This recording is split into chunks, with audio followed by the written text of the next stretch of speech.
What's going on, everybody? Welcome to the Get the Bag podcast. I'm your host, Claudia Castro. Got my co-host, Tim Park. Happy Hey Friday. man, happy Friday. What's up? What's up? Really appreciate you guys tuning in with us as we kind of are already in August. Just crazy. Summer is kind of coming and going, uh, which is insane. But before we get all into today's episode, make sure you like this video, subscribe. I believe we have our contact information to reach out on our socials. And we're on here every week. If we want to talk to you guys, and if there's any ideas you guys have for us on topics, we'd love to hear it. So today's episode, I think, is really key in real estate.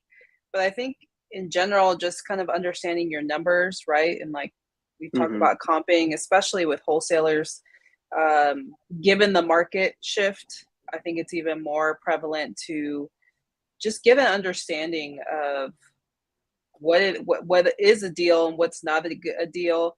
And I think that's something that we struggle with when we start off as a wholesaler, or even maybe a real Yeah, estate agent, right? If you get a listing and you list it at the wrong price or way far off, it's really important to learn the process and understanding where you need to have your offer, because if you don't, people will start to affiliate you with like, oh, they're going to stop looking at your deals if yeah, you don't have your numbers right. And this happens all the time. Even we talked with investors. You're like, yeah, if the numbers are off, I'm not even going to reply back to them. Like, it's a waste of time. yeah, yeah, So, I think I think the process, the systems that we've learned in terms of comping, we've learned a lot through Chris Jefferson and the Charged Up University program that we've been in. yeah, But it's still something that you have to adjust, even with the market that's going on. So we'll kind of unpack that, give you guys some tips and what we've learned. But that's something we're even learning too, right, Tim? On like the yeah, on market, kind of had a recent discussion too with how we're analyzing deals on the on market side to make yeah. sure like it looks attractive to investors. Absolutely. I mean, it's an ongoing thing. Like especially on off market opportunities, you have to. We learned a certain way, and the market was different at that time too. So we could, Right. do as is comping, and which still works to this day. But you also have to, like what we learned in on market deals, is really rely on uh, not just what your system is saying, but also what the buyers are saying.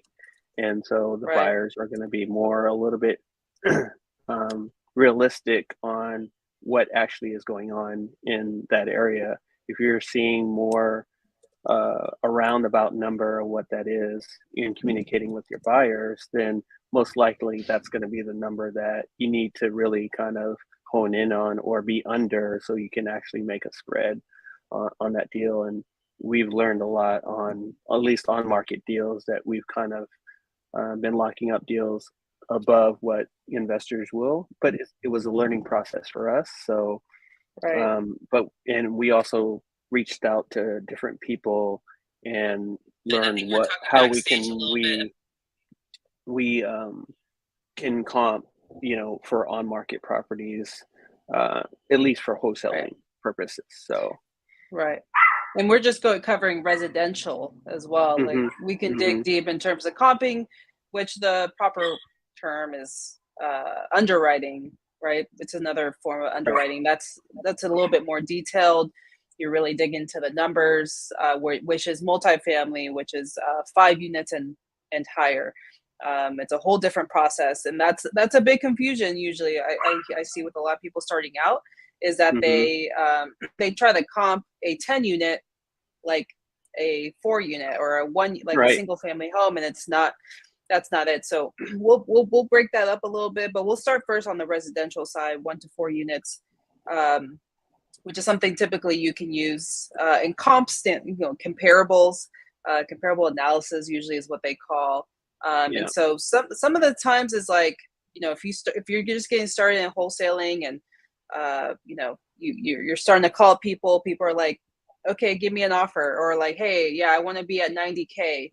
Well, how do you know if 90K is a good number? Usually whatever the seller throws out, it's typically really high, a lot Yeah. higher than where you need to be at. And so I think it's good to, in order to get back to your seller quickly, I think we always recommend is partnering up with somebody who's in that market, right? If Mm-hmm. you're super brand new, and collaborating with them and getting their insight. That's the quickest way you're going to learn. But if you're on your own and you're kind of learning this process, it's really important to have good tools to help you comp. Now, if you're balling on a budget, Zillow is, you can still utilize Zillow Mm-hmm. for to find comps. That's still pretty reliable. Right. PropStream Prep is stream. Yeah. great. And a new one that's come up over the last couple of months is Privy. So we'll include those links down below for you to check out. But having a process, it's all about your process and understanding that.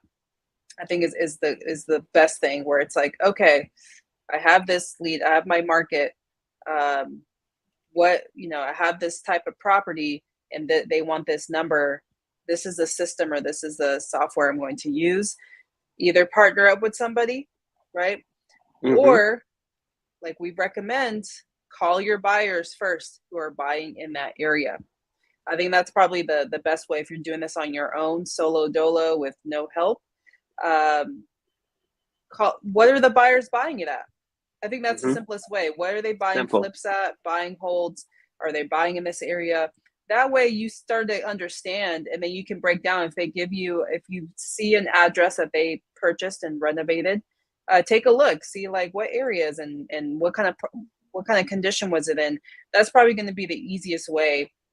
But either way, you want to know, okay, is that 90K that the seller threw out, is it good? So having a good tool to comp is going to be really key in order to kind of get back with an offer as soon as Mm-hmm. possible, because Right. if you're not giving them an offer, somebody else is, right? So I would say, to start off with speed and efficiency, that's probably the Yeah. first thing, is getting a good tool to analyze, and then just kind of understanding your strategy. Are you going to partner up with somebody, or are you going to call your buyers? But we can go maybe dig a little bit deeper into the next thing, which is probably the criteria of comps, and go into the technicality of the as is method, which is kind of what we use Mm-hmm. compared to, people always do the ARV minus this, and this, which probably Right. will get you a decent offer, but it's really complicated.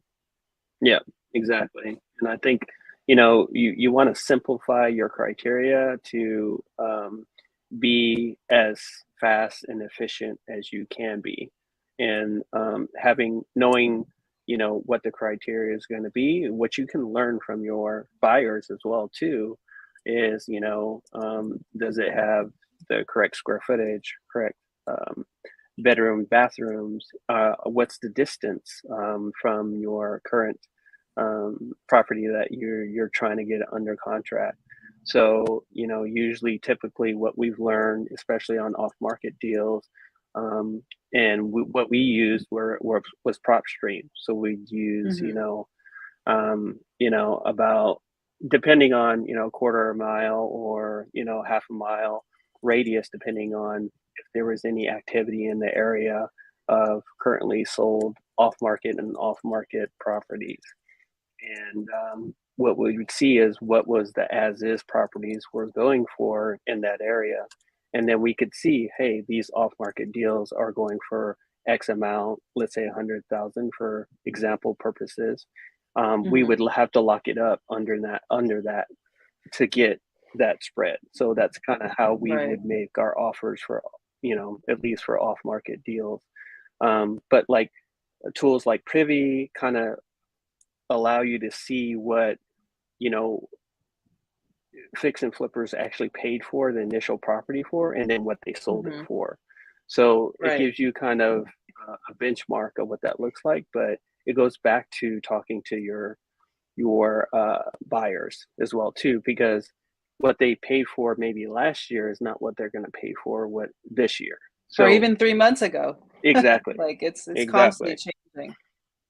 it's constantly changing. And one of the discussion we've had is um, we're asking, well, how many buyers do you try to get on your list? Like actually doing a buyer reach out, because we do seller reach out, right? Whether it's cold Mm-hmm. calling or texting, but you should do Mm-hmm. have the same process with talking to buyers, whether it's through texting or through texting or through calling.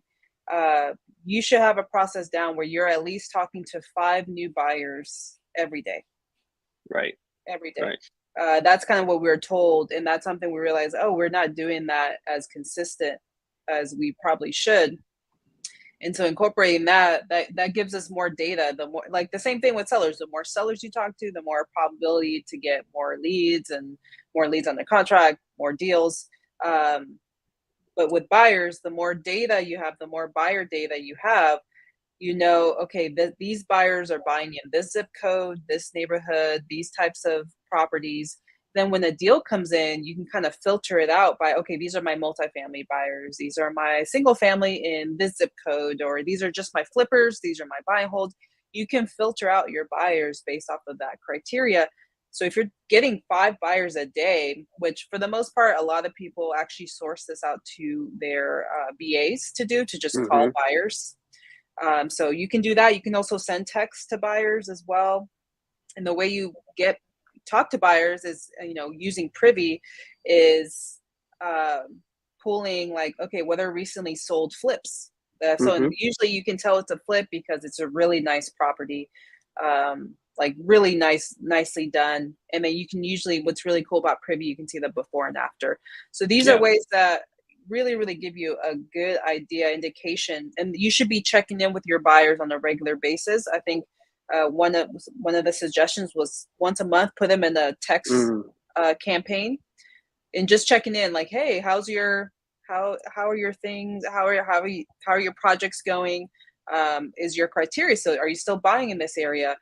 They may say no, we are still, but we're buying at a X percentage of the ARV, or we're buying whatever the case. So that gives you a good indication that you update their criteria, and that way, to bring them deals um, within that range. Yeah. Like, okay, my buyers are buying within this range. So if they're buying at 75K and I have a seller who's asking 90K, I know at least, okay, I need to at least start the offer at 50K, maybe, Mm-hmm. because I want to Mm-hmm. get at least a 10K spread. So maybe my MAO is 65. That's just an Right. example of just simple math, simple logic without having to do math. Right. And whatever program you're using, you can definitely see who's actually buying in that area. And if you're using, if there's an individual, you can always skip trace that individual, or if it's a Mm-hmm. LLC, you know, I think it's open corporates that you can go Open to. corporates. Mm-hmm. Yeah, you can look up their information there, and then you can probably skip trace, this person that's associated with that LLC. So there's different Right. ways to try to get a hold of these buyers, but you want to have at least, 5 conversations, good conversations with the buyers daily, and then even revisit your previous buyers as well too, because their criteria could have changed. Just recently, like we were doing a deal in Lancaster, and so our my current buyers out there have changed their criteria too. So in Right. certain areas, so now prices have gone up. So their buy box has gone up, and then their resale, their renovations have gone up as well too. So but people are still buying in that area, which is great Mm. because he's continuing to renovate in that area and buy more properties in the area. It's just, now we have to adjust our pricing or our comping based off of the information I received from, the buyer as well too. So, and it's just not one buyer. You can't go off of just one buyer. Go off of Right. many buyers in the area, so you get a better idea of how much spread you can actually make in that particular market.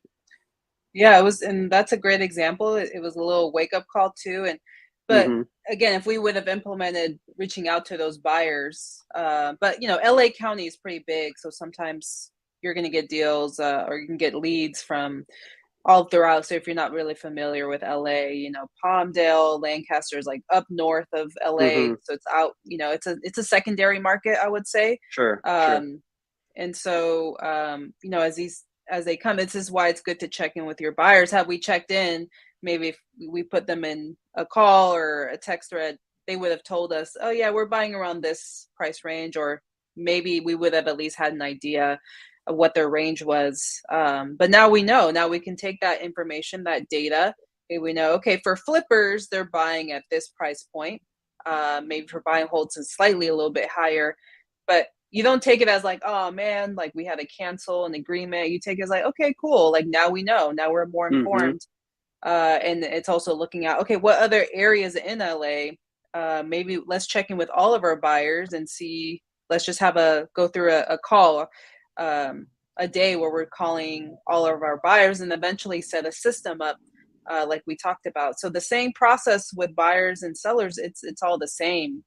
You're having conversations, you're building rapport, creating relationships, long-term relationships, especially with buyers. I mean, we just had a podcast with Cheryl, last week, and she talked about how one of the contractors she connected through another wholesale deal, she remembered, and she was able to partner up with them, with a hard money lender. So, you just never know where those relationships go. So it's important that you check in with your buyers. So I think that's a great point that you made, Tim. Definitely. I mean, it's like you said, always kind of network, because you just don't know what opportunity is going to come out from a conversation from a buyer too. Because if you're looking for hard money, or you're looking for a different creative financing solution, that might not be the buyer for you, but he might recommend, or she might recommend someone that is a good fit for maybe your next deal or a deal that you're currently working on. Yeah, exactly. So I think, just to kind of keep it simple, usually the criteria, I think you mentioned it, Tim, when you are comping, if you have a tool like Zillow or Privy kind of does this for you, but you can probably do it further, where it's like you really want to compare apples to apples. You want to get it as close to possible. So if it's a 4-bedroom, 2-bath, you can't compare it to a 2-bedroom, 1-bath. Like if it's off by a bedroom or bathroom, you can kind of give or take maybe 10 grand or something like that off of it. But you want to make sure it matches the square footage relatively within, I think it's 500, give or take. Obviously, location, I like to do between 0.25 to 0.5 mile radius. You don't want to consider anything within train tracks or busy streets or intersections or freeways.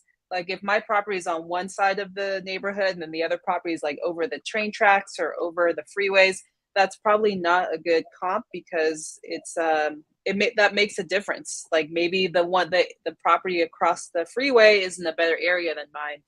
So you want to keep it relatively tight. And then obviously I mentioned bedroom, bathrooms, year built. You want to keep it within 10 years before and after your property was built. And then I think the biggest thing that people are like sometimes make a mistake in is they're looking at comps from a year ago. Like this is 2023 market. You should at least be looking within the 1 to 3 month mark. But even then, 3 months is probably really long, just given where it's going. So you want to keep it, again, as tight as possible. What have buyers bought in the last month, which is why we always recommend you start with what the buyers are buying. So those criterias alone should really give you a good idea of what it is that you're looking at, where you need to be at in terms of your offer. And then from there, once you kind of see a few examples, you want to then compare the condition. So if it's as close as what the seller told you, you then take what did it sell at its current condition. You want to reduce it by the assignment fee that you want, and then that's probably your MAO. And then you want to maybe offer a little bit less than that, just so you can come up. So it's really as simple as that, guys. You really just letting the data do the work, and and using that in your favor. But really, realistically, the biggest thing is you want to look between the 1 to 3 month mark. Anything past 3 months, it's literally like feels like it's 10 years ago because it's a whole different Mm-hmm. market. You Whole really different can't market. compare to that, and a lot of sellers are comparing it to that. Well, a year ago, I could have sold it for this, and it's like, well, we're not where we're at a year ago. Exactly. So that's where you have to educate the sellers a lot. Yeah. One of the biggest questions we get when we're talking about comping is like, I don't see any other properties sold in my Yep. area for the one that I'm looking to do. So you might have to rethink, is that a good property to actually make an offer on, because there's no really buyers in that market, or Right. it's in a rural area where there's acreage of land, and the next buyer is maybe 2 miles or 3 miles away. That's also a little bit different on, I guess, how you comp. But Hmm. usually, typically, you want to see activity in that area that you're trying to lock up a deal with, because you don't want to get in an area that there's no activity. And if there isn't, then I was just maybe if you're new, suggest move on, or contact Right. someone in that market that knows, to see if they have buyers that might be able to be in that area. So Yeah, it that could would be be a a, specific yeah, niche for go that buyer. exactly, exactly. And that's why the conversation with these buyers are very important too, because someone might buy in that particular area that the others don't. So that's Yeah. that's why it's so important to have those Yeah, that's conversations. that's a great point, Tim, because it happens a lot. I mean, people send us deals and they're like, "Oh, this is the lead," and then we take a look. We're like, but there's no buyers." Like, Hmm. and so that's why doing your market research before and like understanding what I'm looking at and why we recommend first off talking to buyers first, and then second partnering up with somebody uh, that is doing deals, so okay, that market is good, or like what zip codes are you working in, so I can pull a list from those zip codes, or what areas. I think that's why it's so key to do that research beforehand, before you start marketing, before you start spending money doing that. So that's a huge beginners or rookie mistake that I would say wholesalers do. We definitely did it starting out. So it's just understanding, like looking at it from an investor perspective. Like, all right, is there activity happening? If there's no activity within a mile, 2 miles, it's probably not a good deal. So you shouldn't waste your time. You just tell the seller, hey, you know what, this isn't actually where we're not buying in that area, but if you have anything else, let us know, and just kind of go from there. And I think another tip I was going to add, because I know we're going to be wrapping up here soon, was also connecting with real estate agents as well, and to help you comp, because they have access to the MLS, which is a great indicator too for what to come in at with deals. But collaborate with agents and ask them, develop a relationship, because they should understand the market as well. I mean, they're the ones trying to do deals, and if you can kind of help them out with some referral fee or whatever the case may be, they're gonna want that. So collaborate with agents as well is a big thing too in terms of comping. Yeah, that's really big, especially on some on market deals as well too. Is just getting a better understanding in that market too, because I know a lot of people are going to do virtual wholesaling, or it's not in their particular market. So getting someone that understands that market is going to be key in that area, because like especially in Kansas City, a market that I'm doing, there's certain you know price points that are going to be on, like, east of maybe a highway, or west of a different highway is going to be higher, you know comps in the area. So you just, by understanding it and asking those questions to like a real estate agent, or someone that's in that market, is really important. Yeah, absolutely. I mean, even something like this, like Tawanda mentioned, where you can kind of see taking a buyer's list, giving them a call, and just having the conversation. Hey, I saw you buy in this area. Like, are you still looking to buy? What's your criteria? Has it changed? Just having a normal conversation.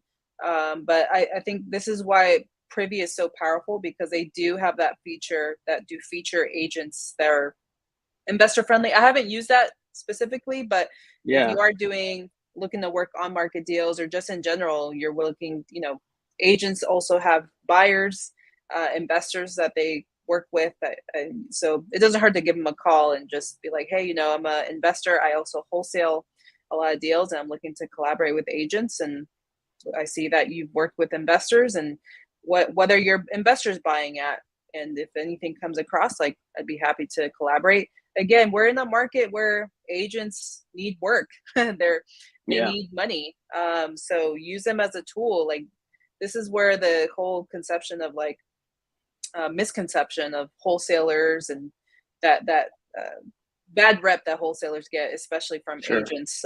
That's not all necessarily true. There are those bad apples, as we always say, but just educating the agents about what how powerful the collaboration between wholesalers and agents can be.